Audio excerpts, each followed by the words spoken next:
Hello viewers, কে কেমন আছেন? নিশ্চয়ই ভালো আছেন। শুক্রবার দিন আমরা একটু ঘুরতে চলে আসলাম। এটি হচ্ছে কেন্দ্রীয় গো প্রজনন ও দুগ্ধ খামার সাভার, ঢাকা।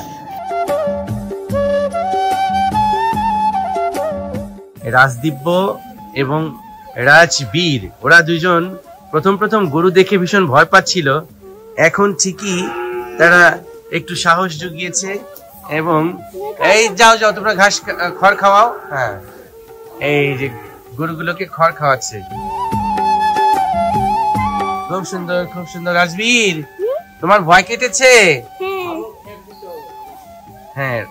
রাজদিব্য, তুমি কি গরুকে খাওয়াতে পেরেছো? আমি অনেকগুলো খাওয়াইছি একবারে।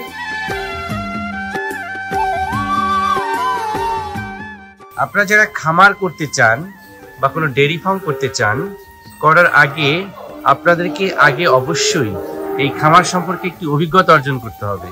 আর অভিজ্ঞতা অর্জন করার পূর্ব শর্ত হচ্ছে খামার পরিদর্শন করা। তো এই যে একটি খামার পরিদর্শন করছি, হ্যাঁ, গরুগুলোকে কিভাবে রাখা হয়, কিভাবে খাওয়ানো হয়, কি খাওয়ানো হয়, এই বিষয়গুলো জানা কিন্তু খুবই জরুরি। হ্যাঁ, এবং আয় এবং ব্যয় দুটোরই কিন্তু হিসাব করতে হবে। হিসাব না করলে কিন্তু হবে না। আচ্ছা, এই শেডে কতগুলো গরু রয়েছে? 55টা না? হ্যাঁ, আমরা একটু দেখানোর চেষ্টা করছি যে এই যে দেখেন গরুগুলো খাচ্ছে। এই যে খাবারগুলো আপনি সরবরাহ করলেন, এই যে ঘাস, এটা কোন জাতের ঘাস? এটা মূলত উট ঘাস। উট ঘাস না?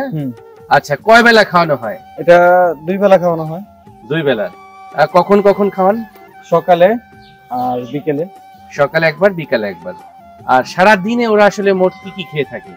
সারাদিনে ওরা 2 বেলা ভুসি, হ্যাঁ, আর 2 বেলা খড়, হ্যাঁ, আর 2 বেলা ঘাস। আচ্ছা। আর এদের পরিচর্যাটা কিভাবে করা হয়? এগুলো কি মনে করেন যে আমরা হইলাম মূলত গাই পানানো আর কি, আপনার গোয়ালা। ঠিক আছে, তো আমরা গাই পানাই, আর একবেলা লোক আছে ওনারা এসে ঘাস লাগায়, আবার আপনার সাইডে যে সাইডটা পরিষ্কার করে দেয়, গোবরটি টান্দা দেয় আর কি। এটা আপনার 3 শিফটিতে ভাগ আছে।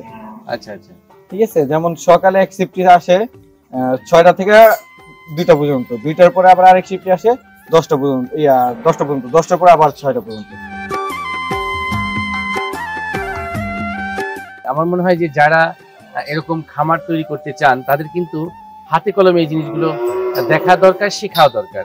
না শিখে কিন্তু আপনি কোনো কাজ হাত দিতে পারেন না, সেক্ষেত্রে লাভের চাইতে মানে লস বেশি হয়, তাই তো? না, আপনার যদি আপনি খেয়াল করে দেখেন যে আপনার গাই, আপনার যদি সার যে জাতগুলো আছে, যদি সার যদি আপনি পালেন, তাহলে দেখা গেল আপনার বছর শেষে আপনার অ্যামাউন্ট যদি আপনার সর্বোচ্চ হাই লেভেলে দাঁড়ায় তার 60,000।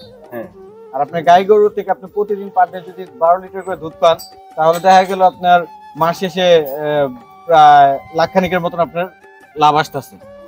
ঠিক আছে, ওর লাভ কোনটা হচ্ছে, সারে না গাভীতে? বছর শেষে আপনি মনে করেন যে একটা বাছুর পাইতেছে। আচ্ছা। এই ক্ষেত্রে আপনার গাই গরুটা কি লাভ?